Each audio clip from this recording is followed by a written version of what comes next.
What arcanists regard to be more important is the knowledge from another pathway, which is often known as gnosis. Compared with mankind's knowledge gained from reasoning, what are the features of gnosis? Sonetto.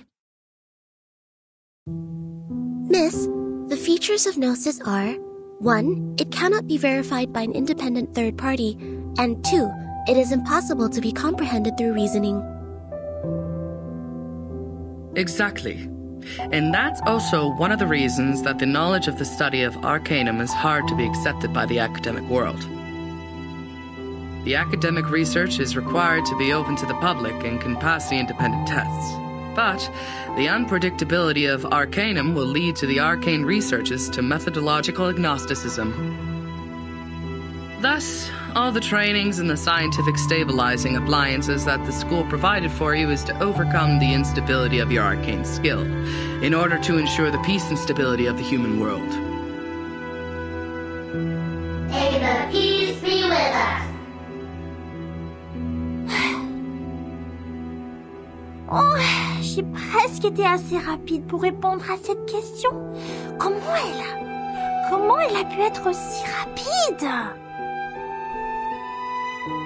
Next question.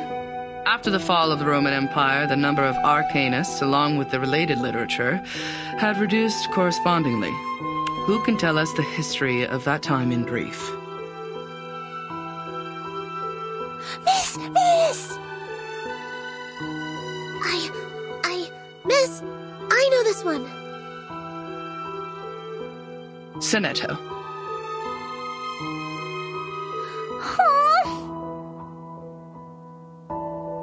As the Roman Empire declined, some arcanists were tempted by the irrational side of their nature and applied magia naturalis in warfare and disputes over interests, which irritated the church and other powers of religion.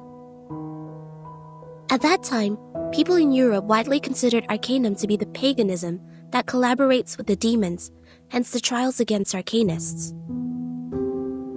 In response, arcanists struck back fiercely.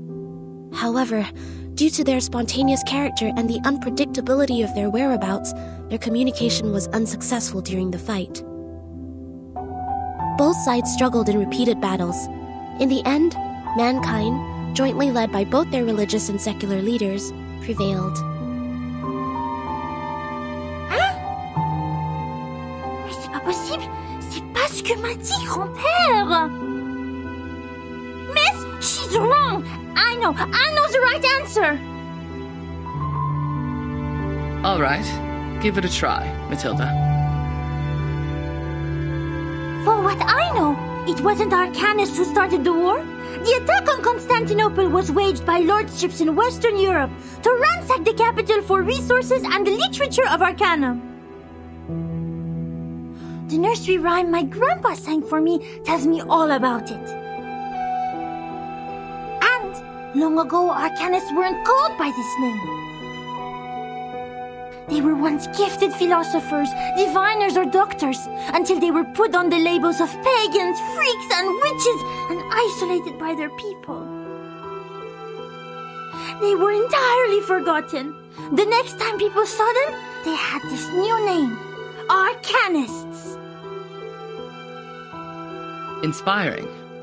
Do you remember its name?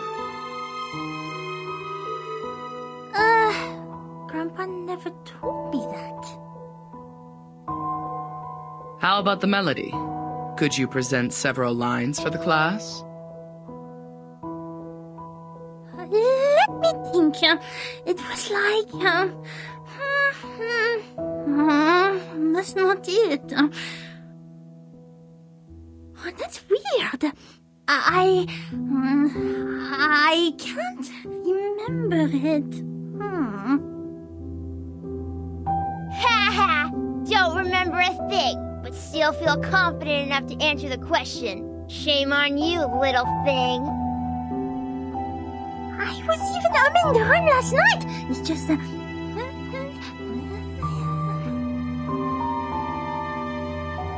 Sit down, please, Matilda. Sonetto is correct. Matilda, you have just transferred here, it may take you some time to get used to our curriculum. A rhyme can be used in studying folklore, but it's still different from a formal historical intelligence.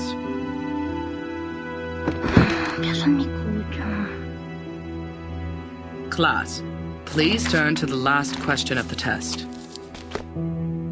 After the Ottoman Empire seized control over Constantinople, Georgios Gemistos, a member of our Charon commune, also an arcanist and philosopher of the Roman Empire, traveled to Florence.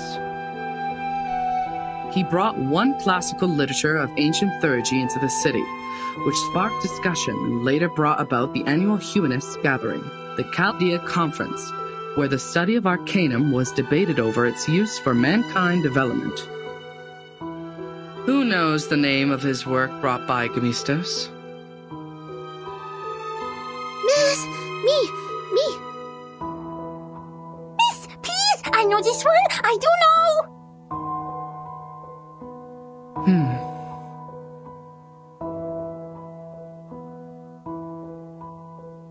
Vertin, do you know the answer to this question? Vertin?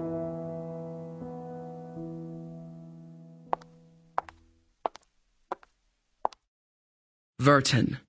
She is absent again.